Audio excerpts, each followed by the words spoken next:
No, that needs to stop. So, anyway, speaking of millennials, they're moving to the suburbs, but suburbs can't keep up.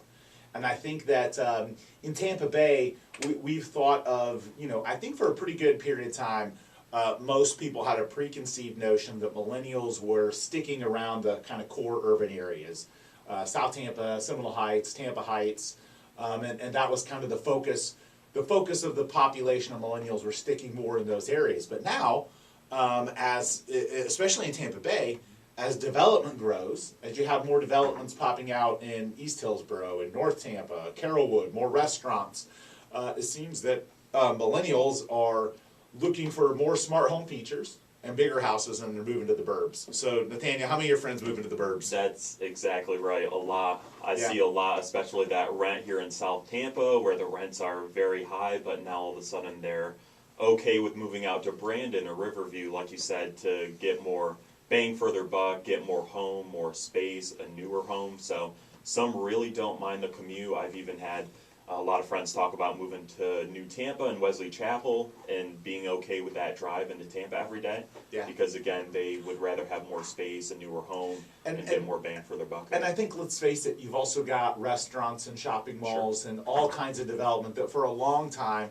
for years and years and years, a lot of that was centered around the core of Tampa. Now that's expanded. It also goes back to what we were talking about earlier. So a lot of people, especially because I'm considered a millennial and I'm 35. Oh, you're at the edge of it. He Yes, I forgot. He is a millennial. Yeah. Oh, congratulations, Robert. That's a special moment. It's a special moment. Exennial, I think it's considered. Yeah. So it makes me feel a little better. But so everybody that's around kind of my age group, okay, a lot of people, and me and my wife did it too, we started in Seminole Heights. We had a very small home in Seminole Heights. Oh, this is great, we're close to everything. We have 3 bedrooms, we're fine. Well, after you have kids and after you figure out that you actually want to have a few nice things in your house, you realize you have no space for that. So a lot of homes in the urban core, unless you're going to spend a lot of money in South Tampa, they're just small. You have to naturally move out to get a larger home in a larger space. And you know what? It's typical that a lot of these people have already had a home, they're already having kids, they're starting to grow, and they need more space. And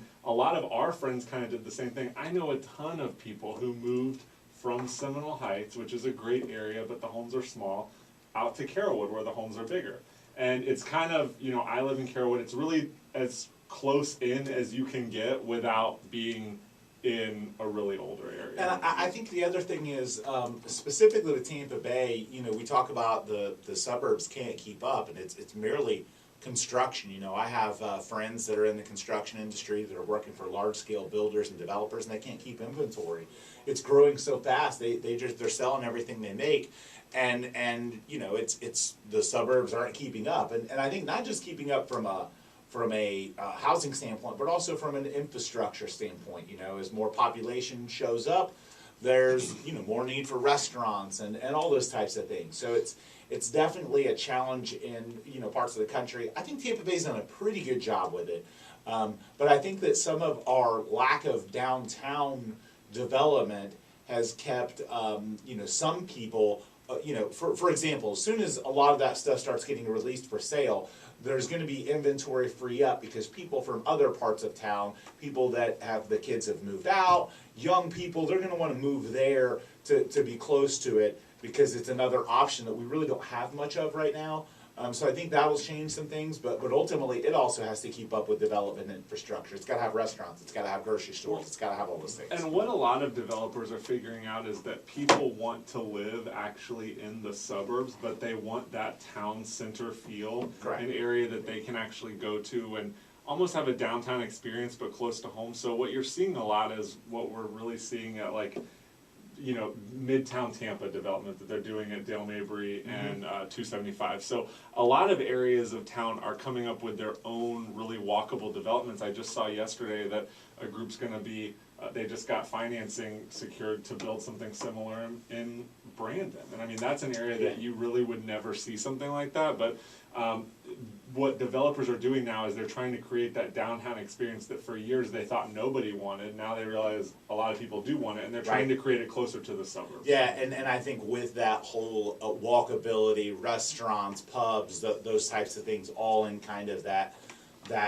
central area is what people are seeking. And I think the other part of the move to the suburbs is the ability to get newer construction homes affordable, because millennials moving to the suburbs, a lot of it is because that they want smart home technology, they want a new home, they want less maintenance, and they like, there are certain aspects of apartment living they like. They don't have to mow the yard, they don't have to do those things, so they look for some sort of blend of that. I know, one of the first places I lived in South Tampa was a townhome, and that was kind of one of the trade-offs or thought patterns. I'm sure you probably have friends, same thing there.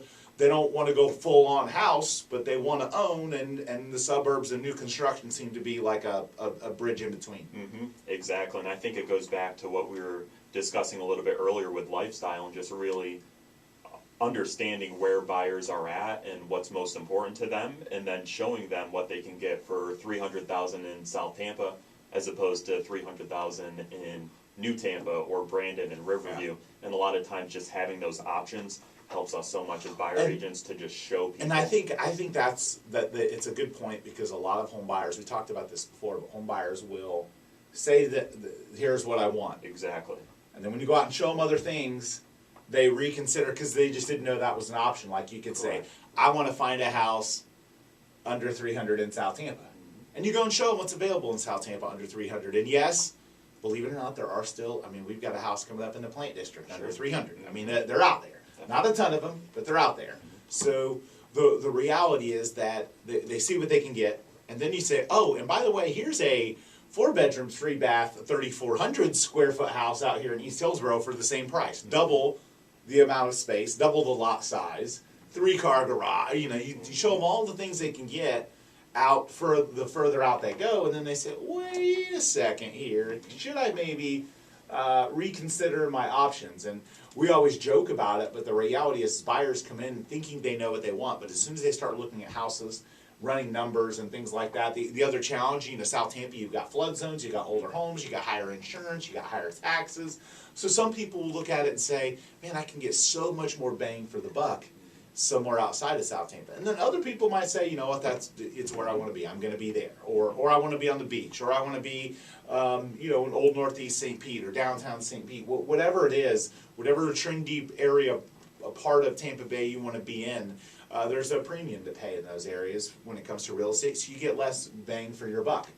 It's just a matter of what's most important to you, whether it's features and size of the home, commute time, being able to walk to your favorite restaurant, what is it that's most important to you? And that's different for everybody. It just is.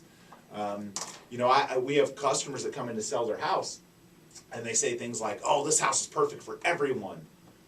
No, not really. No, there's going to be plenty of people it's not right for. Well, it's right for this person, that person, it's everybody. No, and I think that that each person is going to identify with what matters most to them. Well, I do think you have to understand, like Nathaniel was saying earlier, about what's important to you in the home search as a buyer.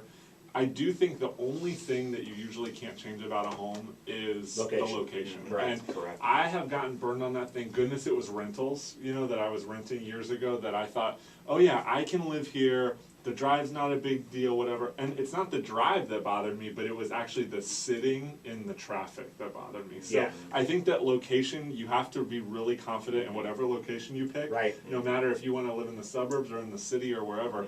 The location has to be, I think, for a buyer, needs to be the thing you're most confident in. Yeah, and I think that's why there are some people that don't mind a commute where they're on the interstate if they're commuting during a time where they don't get as much traffic, because then the length of time isn't as bad because they're moving. But you're right, stuck in traffic is more frustrating than I would rather drive for 45 minutes of a nonstop drive than be stuck in traffic for 25 minutes. That's my personal preference, because you just don't feel like you're making any progress, and it's just that's just me. So, but to each his own on that front. But again, suburbs, they're going to keep growing. Millennials are going to keep becoming attracted to suburbs, and in our last segment after the break, we're going to talk about 10 things you need to do when buying a home. We're going to give you guys some home buying tips. So whether you're a first-time home buyer or a seasoned home buyer, whatever it is, we're going to have some tips for you and continue this conversation after a quick break here on the Duncan Duo Show.